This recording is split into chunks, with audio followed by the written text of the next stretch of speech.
Welcome back. You're watching Network Africa. The Nigerian army has arrested a Boko Haram suspect on the wanted list number 105, alongside two others in Gujba local government area of Yobe State. The acting army spokesperson, Colonel Sani Usman, says the suspects, Muhammad Bulama, Ardo Abba Muhammad and Muhammadu Kegama, were arrested with the help of the local vigilante in the town. He notes that the terrorist has confirmed his photograph on the wanted list, revealing that he specializes in rearing animals for the terrorist group. Meanwhile, the troops of 4 Brigade Nigerian Army have also arrested a wanted suspected national economy saboteur, one Mr. Gabriel Ogbuji, an ex-militant leader threatening to attack Utorogu gas plant. He was alleged to be responsible for the recent act of economic sabotage perpetrated on NPDC shoreline, major delivery trunk line with Ogo Oteri general area on the 26th of August. A recent UN report on freedom of expression in Somalia has urged the government to review and withdraw laws and practices that currently restrict and endanger the rights to freedom of expression. The UN claims the reports could help expand the democratic space in Somalia's political evolution. That's only if the government will listen. A United Nations report on freedom of expression in Somalia describes progress in state building, but it also shows a very challenging environment that continues to confront journalists, human rights defenders and political leaders, including numerous killings, arrests, intimidation and closure of critical media outlets. There are still too many examples of the denial of freedom of expression. The UNSOM Human Rights and Protection Group, headed by Kirsten beside me, has documented the killing of 30 journalists and media workers in Somalia between 2012 and this year.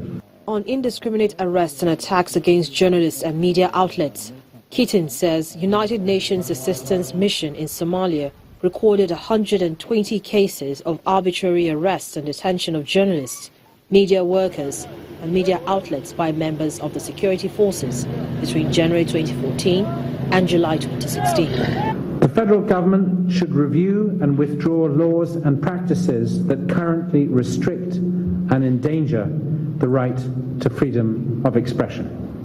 The report aims to widen the democratic space in Somalia's political transition. Somalia is emerging from more than 20 years of anarchy following the overthrow of the military regime of President Siad Barre in 1991.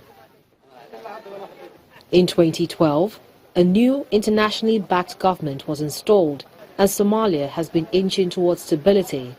But the authorities continue to face numerous challenges from Al-Qaeda-aligned Al-Shabaab insurgents. The African Agriculture Status Report says countries that embraced agriculture as a business have seen increases in food production, gross domestic product and nutrition. This is despite the worsening droughts experienced in East and Southern Africa. The report was revealed at the African Green Revolution Forum, which focuses on African countries seizing the moment and securing their rise through agricultural transformation. Our correspondent Ayola Kasim tells us more. Africa remains the world's most food-insecure continent, with relatively low levels of agricultural productivity, low rural incomes, high rates of malnutrition, and a worsening of food trade balance. But the trend is changing. This change in trends follows the introduction of the African Union's Comprehensive African Agricultural Development Program, which was created in 2003. A key component of the program is its call for African governments to allocate 10% of national budget to agriculture and to aim for 6% annual growth rate in the sector.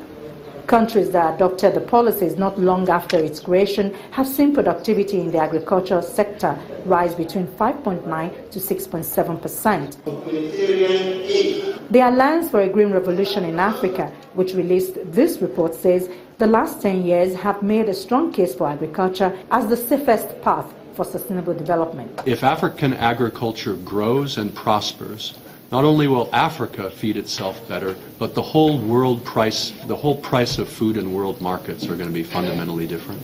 Nigeria is one of 13 countries which have adopted the policy and are reaping its rewards. But the authors of the report say even these countries still have to double their efforts for a meaningful agricultural transformation. Prices in the global markets are going to skyrocket.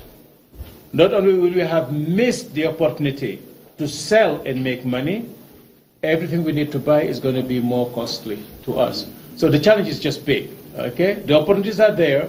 That's why we need to double our efforts. That's why the governments and the sector stakeholders, CSOs and non-state actors have to go for excellence in managing these economies. The challenges facing agriculture in Africa are many, but progress in the sector is possible when backed with political will, the right policies and technology transfer to improve productivity and reduce post-harvest losses. There is also the need for farmers to have access to quality seeds and, of course, land reforms that will free up lands for food production. Ayola Kasim reporting for Channels Television News. Medical experts have continued to call for more attention to the nation's health sector. We're talking about Nigeria. But many of them say that the poor state of the primary health care centers have remained appalling and should be revived. The medical scientists met in Jos, the Plateau State capital, where they held their annual general meeting. A healthy economy, they say, depends largely on a good health sector. For these men and women under the aegis of the Medical Laboratory Scientists of Nigeria, the time to pay attention to the health sector is now. The gap in knowledge and application of statistical softwares among most researchers is big. This impedes the translation of information concealed in research data into revolutionary knowledge. Conference berated the existing trend where scientists are fixated on manual processes of statistical data manipulations, stressing that this is archaic, laborious, time-wasting, and error-prone, and challenge scientists to upgrade to new statistical paradigm.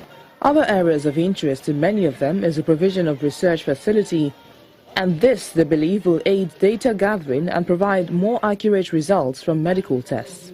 The keynote speaker dwelt on the importance of data in managing information. Data can be huge, very much.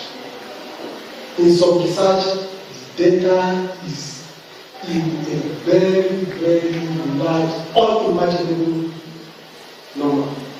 You realize that this data we are talking about is a complex variable, is a complex item that must be treated with utmost care and with utmost value. These group of people are those who carry out tests in hospitals, research centers and institutions. And for them, with adequate attention and proper funding of medical laboratory science, outbreaks of both emerging and re-emerging infectious diseases can be tackled.